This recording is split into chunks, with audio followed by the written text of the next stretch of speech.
firman Tuhan pada pagi hari yang indah ini, yaitu dengan topik mengikut Tuhan dengan sungguh-sungguh.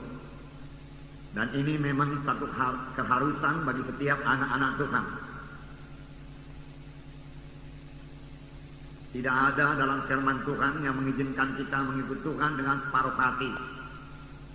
Jadi memang seharusnya kita harus mengikut Tuhan dengan sungguh-sungguh, dengan segenap hati, dengan segenap jiwa, dengan kekuatanku, ku sembah Kau Tuhan, ku ikut Kau Tuhan.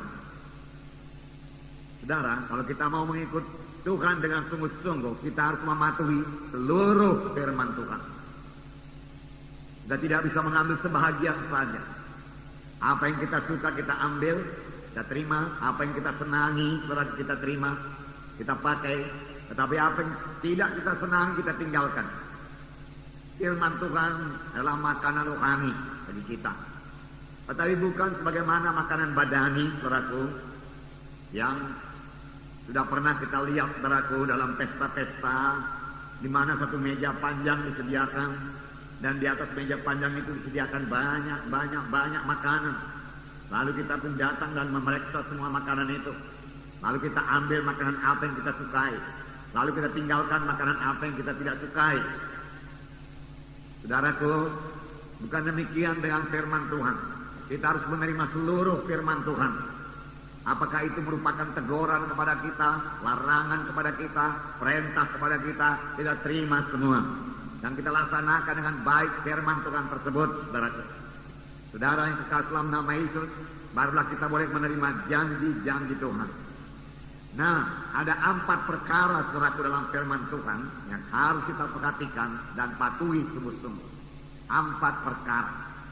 Yang pertama, saudaraku, yaitu janji-janji Tuhan, janji-janji Allah. Alkitab berisi banyak janji-janji Tuhan. Kalau Coyonggi berkata sekitar 33.000 janji Tuhan.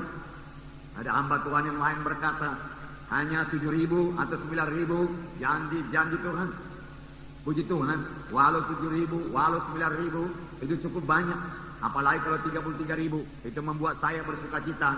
Dan saudara bersuka cita tentunya dengan janji-janji Tuhan yang begini banyak. Puji Tuhan, buat kita bersuka cita. Tetapi firman Tuhan bukan hanya berisi janji-janji Tuhan saja. Firman Tuhan juga berisi perintah-perintah Tuhan yang harus kita laksanakan, harus kita patuhi. Perintah-perintah Tuhan. Kalau firman Tuhan berkata lakukan ini, kita harus melakukannya. Berbuat begini, kita harus berbuat. Karena itu perintah Tuhan. Kemudian ada lagi larangan-larangan Tuhan. Jadi saya dilarang menyembah berhala. Ya, itu harus kita patuhi. Ya. Dilarang mencuri, harus kita patuhi. Firman Tuhan berkata, jangan kamu mencuri, jangan menyembah berhala. Dan banyak larangan-larangan yang harus kita patuhi. Yang keempat, saudaraku, yaitu peringatan-peringatan Allah. Peringatan-peringatan Allah juga perlu kita perhatikan dan kita patuhi. Karena kalau kita tidak perhatikan larangan-larangan Tuhan dan kita melanggar larangan Tuhan, maka bayarannya sangat mahal, saudaraku. Nah, mari kita perhatikan yang pertama sekali, saudaraku, yaitu janji Allah. Janji Allah, begitu banyak janji Tuhan. Saya katakan tadi, saudaraku, ada yang mengatakan 33.000, ada yang mengatakan 9.000, ada yang mengatakan 7.000 janji-janji Tuhan. Haleluya. Saya memang belum pernah menghitungnya. Kalau saudara sudah menghitungnya, saudara mengetahuinya, saudara. Tetapi saya yakin janji-janji Tuhan ini begitu indah bagi anak-anaknya. Dan janji Tuhan ini membuat kita bersuka cita. Dan kalau Tuhan yang berjanji, Tuhan mau menggenapinya. Tuhan tidak berjanji kosong. Dia tidak sebagaimana manusia pada umumnya. Banyak manusia berjanji tapi tidak menepati janjinya. Tetapi kalau Tuhan berjanji, dia pasti menepati janjinya. Walaupun janjinya itu kadang-kadang begitu besar menurut pikiran kita, begitu hebat, begitu luar biasa. Tapi kalau Tuhan sudah menjanjikannya, Tuhan menggenapinya. Dan tidak ada yang mustahil bagi Tuhan, saudara. Yang perlu kita perhatikan, supaya doa kita dijawab Tuhan, saudara. Cuma masih banyak doa yang belum dijawab Tuhan. Padahal saudaraku yang berdoa itu berkata, apa yang saya doakan ini adalah janji Tuhan. Tetapi mengapa belum genap dalam hidup kita? Ada saya dengar anak-anak Tuhan yang berdoa dengan begitu baik, begitu lancar. Dan dia mengutip banyak firman Tuhan, tetapi tidak jaya dalam hidupnya. Di manakah kesalahannya ini? Apakah yang perlu kita perhatikan? Yang pertama sekali, saudaraku, kita perlu memperhatikan kepada siapakah janji Tuhan itu diberikan.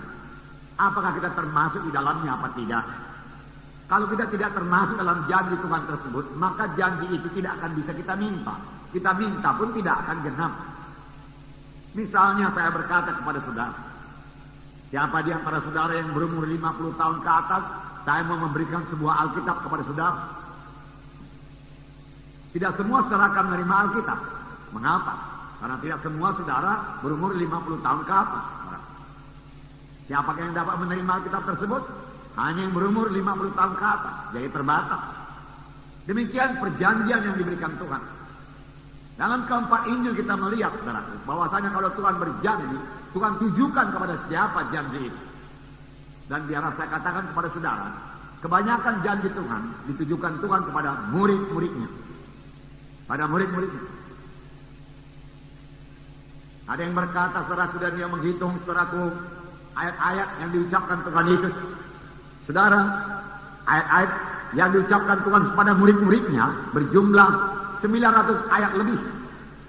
Dan ayat-ayat yang diucapkan Tuhan kepada orang lain pada umumnya, misalnya orang Farisi, Saduki, saudaraku, dan yang lain-lain, kurang daripada 900 ayat. Jadi Tuhan Yesus lebih banyak bicara kepada murid-muridnya daripada kepada orang luar. Ini juga satu pelajaran kepada kita. Kalau saudara pemimpin SKS, wakil sektor atau wilayah, nah saudara mau memuridkan saudaraku, anggota saudara, maka saudara perlu banyak bicara dengan dia. Sama sebagaimana Yesus, banyak bersama-sama dengan murid-muridnya dan banyak mengajar murid-muridnya. Bahkan Tuhan lebih banyak bicara kepada murid-muridnya daripada kepada orang luar. Tidak heran semua murid-muridnya jadi berhasil berarti menyampaikan maksud Tuhan dalam hidupnya. Demikian juga kita. Kalau kita mau memuridkan orang lain, kita harus, saudaraku, memberi banyak waktu kita, saudaraku, kepada murid kita tersebut, saudaraku. Dan banyak berbicara kepada mereka, saudaraku. Nah, ini adalah sistem magang, saudaraku, yang sudah kita pelajari. Haleluya, saudaraku. Nah, saudaraku yang kasih dalam nama Yesus, kepada siapakah janji Tuhan tersebut? Perlu kita perhatikan. Kalau memang kepada saudara, maka janji Tuhan itu akan genap bagi saudara. Saya katakan tadi Tuhan Yesus banyak bicara kepada murid-muridnya. Siapakah murid Yesus? Cara berkata, Tuhan Yesus memilih 12 murid. Betul. Tetapi sampai sekarang ini masih banyak murid-murid Tuhan Yesus. Apakah kita semua murid? Seharusnya kita semua menjadi murid. Karena perintah Tuhan berkata, kabarkan Injil, jadikanlah sekalian bangsa muridku. Tujuannya yaitu menjadi murid. Tujuannya bukan sekedar selamat saja. Tujuannya bukan sekedar keberkatan saja. Tujuannya bukan sekedar sembuh saja. Tujuannya bukan sekedar jadi orang Kristen saja. Tetapi tujuannya, saudaraku, yaitu menjadi murid. Menjadi murid. Haleluya. Bagaimana kamu menjadi murid? Matius 16 ayat 24. Saya membacakan kepada saudara. Matius 16 ayat 24. Ada dua perkara yang perlu kita perhatikan kalau kita mau menjadi murid. Lalu Yesus berkata kepada murid-muridnya, setiap orang yang mau mengikut aku, ia harus menyangkal dirinya, memikul salibnya, dan mengikut aku. Saudara, di sini ada dua perkara, yaitu menyangkal diri dan memikul salib. Menyangkal diri dan memikul salib.